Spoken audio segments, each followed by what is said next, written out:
OmniFreaker, I was just going to do a quick overview of my new Render Throttle for Iray product. One of the main reasons why I wanted to do this product is because I was tired of having a very difficult time kind of switching back and forth between interactive Iray and standalone renders, meaning there was just too many clicks. So you can manually do a lot of what Render Throttle does, but the whole benefit of Render Throttle is the quick switching. So basically, when you switch over to interactive renders, so I'm just manually switching to Iray in the viewport, and it's taking a little bit to process that, and then we'll kick in here in a second. And I'm just doing this demo on a 2015 MacBook Pro, so it's an AMD GPU, nothing too crazy, and in order to get the most out of the interactive render under the draw settings, there's a number of things you can tweak.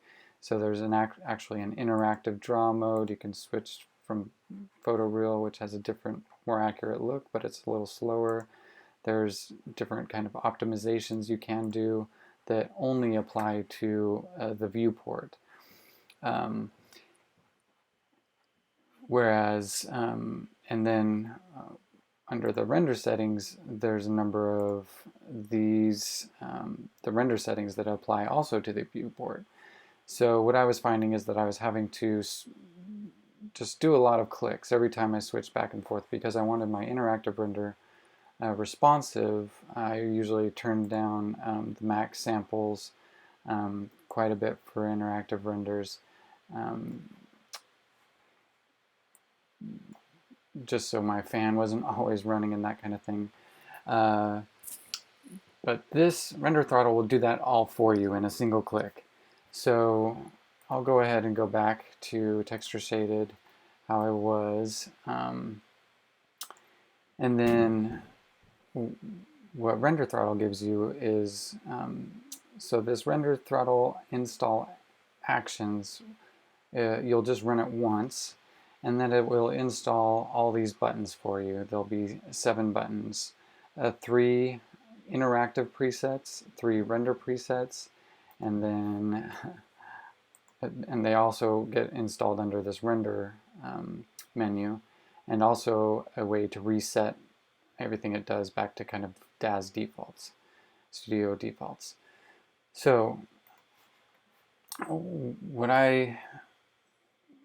so now, once I've installed these actions, what I can do is, I'm in texture shaded now, and then with one click I can hit this.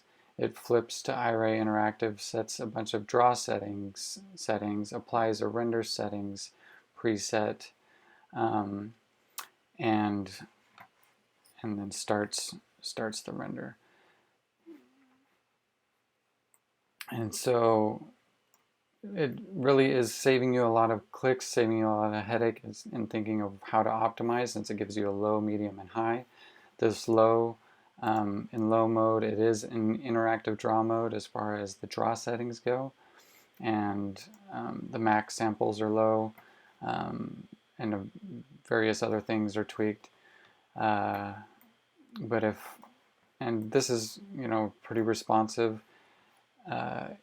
For more accurate lighting and rendering, I can go to a medium, and again with one click I'm there, and it starts the kind of the render over again, but now it's the more accurate non-interactive render that's more close to your standalone render. And so, now here I can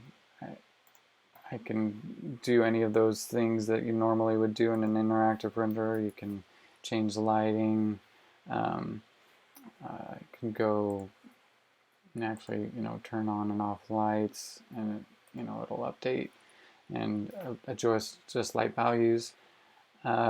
When I've gone through and dialed in things just the way I want, then again with one click I can kick off a standalone render. And again, there's a low, medium, and high version of these. So if you're just kind of proofing things or you're ready for the final quality, you can kind of do what you want in order to get the desired result in terms of clicking low, medium, or high. And then as you see, it kicks off this render.